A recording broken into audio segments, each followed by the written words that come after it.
la lumière du monde.tv, l'évangélisation, l'adoration, la parole de Dieu, tout pour la gloire du Seigneur. Salut à tous. Aujourd'hui, nous allons répondre à la question suivante. Est-il nécessaire de continuer à demander le pardon de ses péchés? Puisque j'étais en discussion tout à l'heure avec un ami et il me disait qu'aujourd'hui, nous ne devrions plus continuer à demander le pardon de nos péchés parce que nous avons Jésus-Christ qui est là-bas et qui nous défend jour et nuit et nous, on n'est plus obligés ou bien on ne doit même plus, puisqu'il a dit on ne doit pas, ce n'est pas... Il dit qu'on ne doit même plus demander le pardon de nos péchés, que c'est faute de connaissance. Donc, ceux qui le font par manque de connaissance. Alors, il a appuyé ses dits par deux passages bibliques que nous allons lire, expliquer et chercher d'autres passages bibliques, exploiter également d'autres passages bibliques pour savoir si réellement aujourd'hui il ne faut plus demander pardon des péchés. Donc, il a appuyé ses paroles par deux versets. Il y a Jean 2, verset 1 et Hébreux 7, verset 25. Nous allons commencer la lecture par Jean 2, verset 1.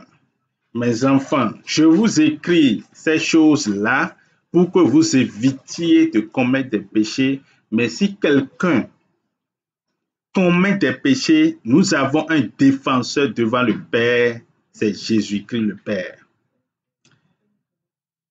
Alors, en l'écoutant, j'ai compris que ce n'est écrit nulle part dans la Bible ce qu'il dit, et les versets bibliques qu'il a donnés aussi, il les a mal interprétés pour pouvoir fonder sa doctrine. Nous allons lire, comme on est déjà en train de lire, nous allons lire et expliquer ça normalement. Donc, première lettre de Jean 2, verset 1. Jean est en train d'expliquer ici qu'il écrit toutes ces lettres pour que ses enfants ne commettent plus de péché, pour que les chrétiens ne commettent plus de péché. Mais si quelqu'un commet, alors de savoir qu'il y a un défenseur devant le Père, et ce défenseur n'est rien d'autre que Jésus-Christ, le juste qui nous justifie jour et nuit.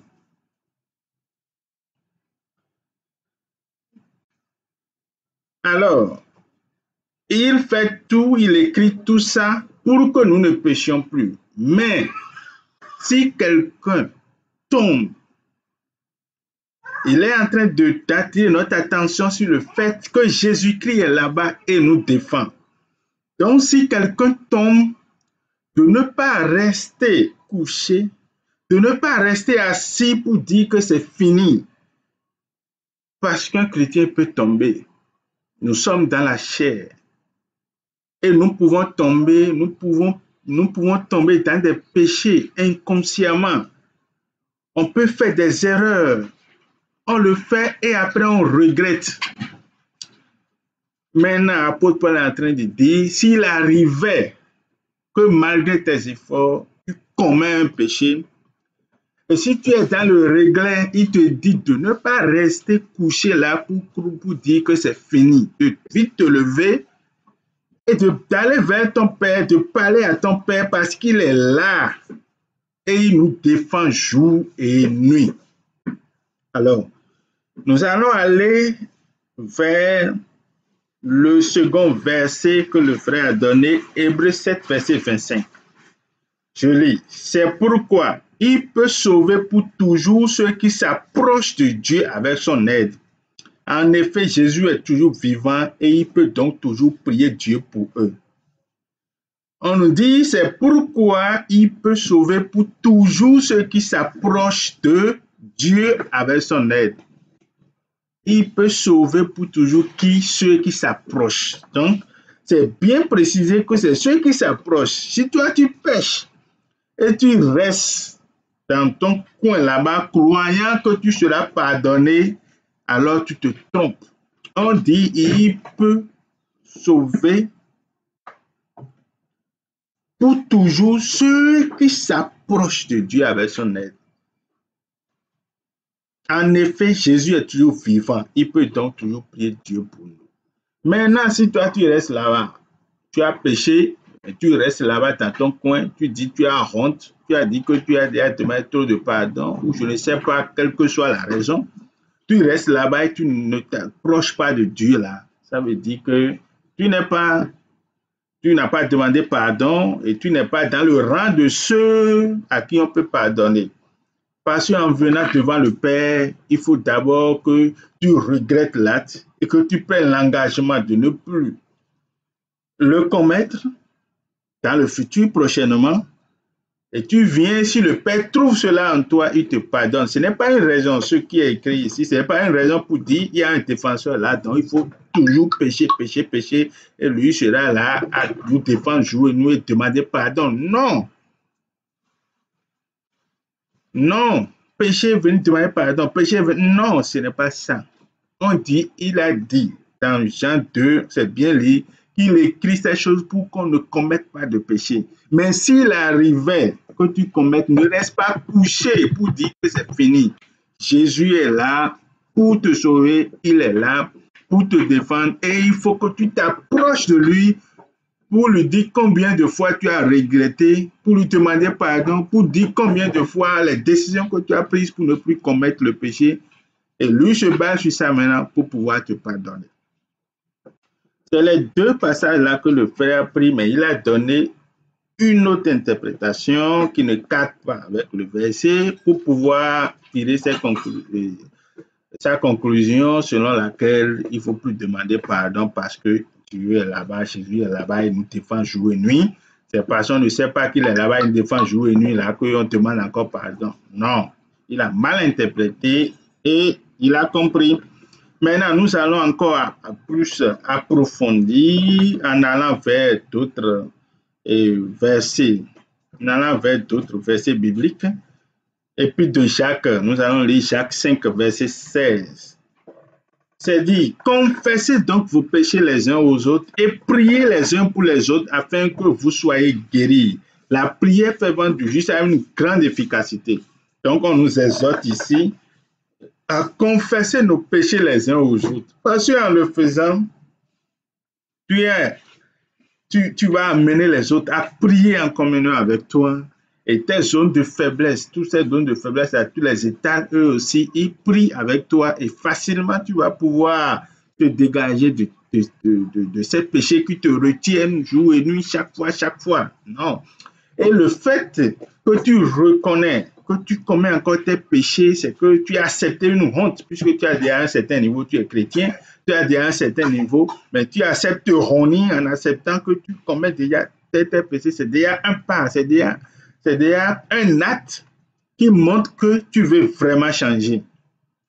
Donc, on nous exhorte ici à confesser nos péchés les uns aux autres et en le faisant, les autres vont nous appuyer dans ça, vont nous appuyer dans notre position à ne plus pécher dans ça pour qu'on ne pêche plus. Ils vont nous appuyer dans la prière, ils vont nous accompagner et finalement, nous allons abandonner et vaincre ces péchés. Nous continuons. Luc 11, verset 1 à 4 et puis verset 9 à 10.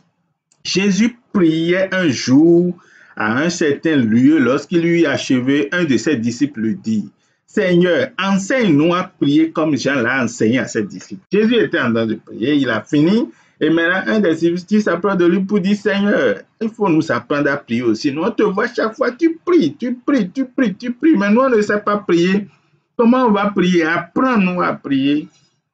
Alors, Jésus leur dit, quand vous priez, alors Jésus est en train de dire ce qu'il faut, les points essentiels qu'il faut dans la prière. Il dit, quand vous priez, dites, Père, que ton nom soit sanctifié, que ton règne vienne. Donc, la première des choses, on s'adresse au Père, on glorifie le Père, on sanctifie son nom, on souhaite que son règne vienne. Deuxièmement, Donne-nous chaque jour notre pain quotidien. Maintenant, on commence par nos besoins. On attaque nos besoins. Après, troisièmement, maintenant, verset 4, pardonne-nous nos péchés, car nous aussi nous pardonnons à quiconque nous offense et ne nous induit pas en tentation. Donc, Luc 11, verset 4, c'est bien dit, pardonne nos péchés. Quand on est en train de prier les points essentiels, Jésus nous a dit, nous demande de pardonner nos péchés, de demander à Dieu, qu'on demande le pardon de nos péchés. Donc, c'est bien écrit dans la Bible. On doit forcément demander le pardon de nos péchés. Et maintenant, il a profité pour régler un problème en même temps.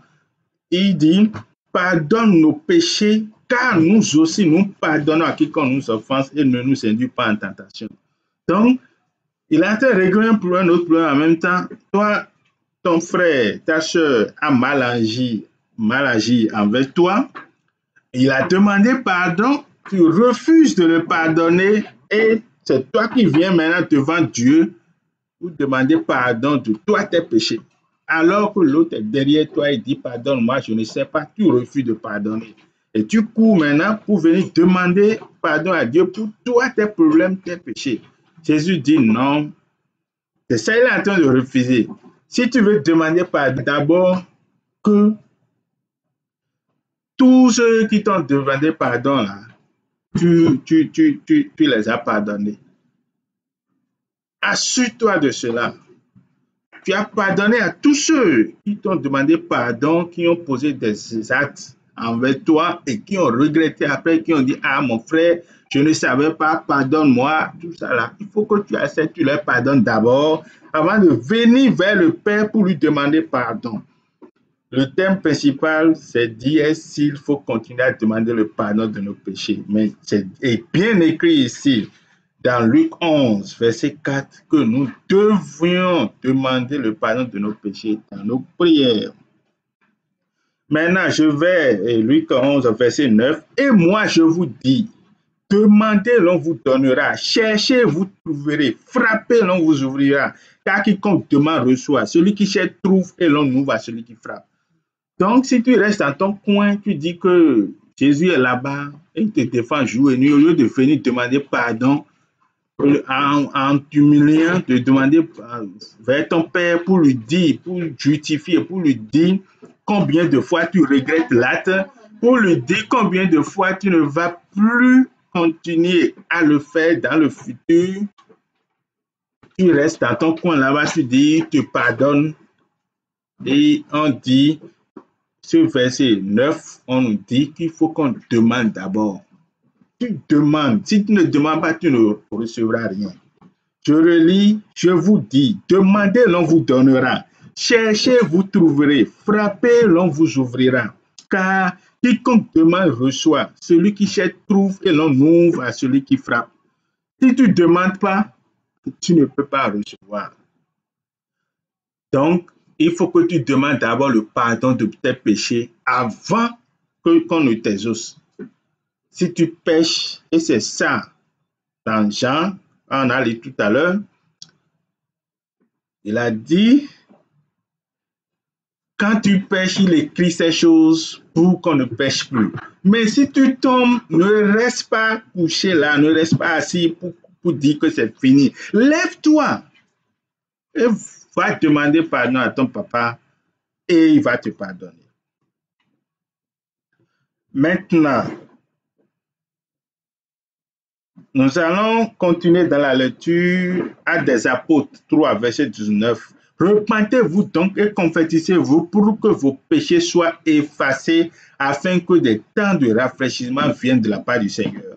Alors, ce verset nous montre clairement que ce n'est pas parce que Jésus est là-bas pour pardonner nos péchés qu'il faut toujours rester dans le péché, continuer à pécher. Non. On nous dit convertissez-vous pour que vos péchés soient effacés. Donc, quand tu viens, c'est une condition pour que les péchés soient effacés. Il faut que tu changes de comportement pour que les péchés soient effacés. Quand tu viens devant le Père, tu commets un acte.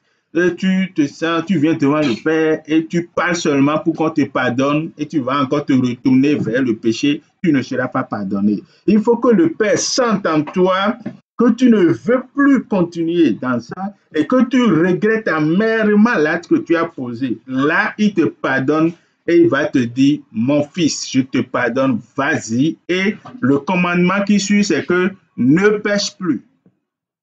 Quand Jésus te pardonne, il te pardonne, il te dit, vas-y et ne pêche plus. Et ne pêche plus sur le pardon du péché. Maintenant, nous allons toujours continuer pour appuyer ce qu'on est en train de dire par des versets bibliques. Luc 18, versets 10 à 14. On les tue. Deux hommes, verset 10, deux hommes montaient au temple pour prier. L'un était pharisien et l'autre publicain. Le pharisien debout priait ainsi en lui-même. Ô Dieu, je te rends grâce de ce que je ne suis pas comme le reste des hommes qui sont ravisseurs, injustes, adultères ou même comme ce publicain. Je jeûne 2 fois la semaine, je donne la dîme de tous mes revenus. Le publicain se tenant, c'est le premier homme qui vient de finir, le pharisien, lui dit, il a cité ses bonnes œuvres, qu'il fait ci, il fait ça, il fait ci, il fait ça. Et l'autre, le second qui est le publicain, se tenait à distance, lui n'ose même pas lever les yeux au ciel, mais il se frappa la poitrine en disant, ô Dieu, sois apaisé envers moi qui suis un pécheur. Lui reconnaît qu'il est pécheur et il demande le pardon à Dieu. Il demande à Dieu d'être apaisé devant pour ses péchés. Donc, il demande le pardon de ses péchés et quand on le voit, son comportement, il n'ose même pas s'approcher. On sent déjà que le gras, là, il est indigne, il se sent indigne et lui-même, il s'écarte déjà, mais il est venu, c'est qu'il regrette l'acte qu'il a posé, ses péchés. Il regrette les péchés et il vient, il demande le pardon. Mais par contre, le premier, lui, se croit tout permis, le pharisien, selon lui, Jésus est là-bas. Oui, on peut exprimer ça comme ça. C'est que Jésus est là-bas, il veille déjà au pardon de ses péchés. Donc, lui n'a plus à parler de ça. Donc, il s'est seulement accentué sur les dîmes qu'il donne, comment il jeûne, tout ça. Maintenant, qu'est-ce que Jésus dit à propos des deux, verset 14, je vous le dis, celui-ci descendit dans sa maison justifié plutôt que l'autre, car quiconque s'élève sera abaissé, celui qui s'abaisse sera élevé. Jésus nous dit que c'est celui-là, le publicain, qui se tenait à distance, n'osait même pas lever les yeux au ciel et qui frappait poitrine là, c'est lui qui est rentré sans péché. C'est lui qui a été pardonné. Par contre, l'autre est rentré à la maison encore avec la charge de ses péchés. Alors, il est très important de demander le pardon de nos péchés. Si on ne le fait pas, c'est des portes ouvertes et les démons, Satan peut les utiliser à tout moment contre nos intérêts. Alors, que l'Esprit de Dieu nous éclaire davantage sur sa parole, qu'il nous inspire davantage et qu'il nous donne la compréhension de sa parole.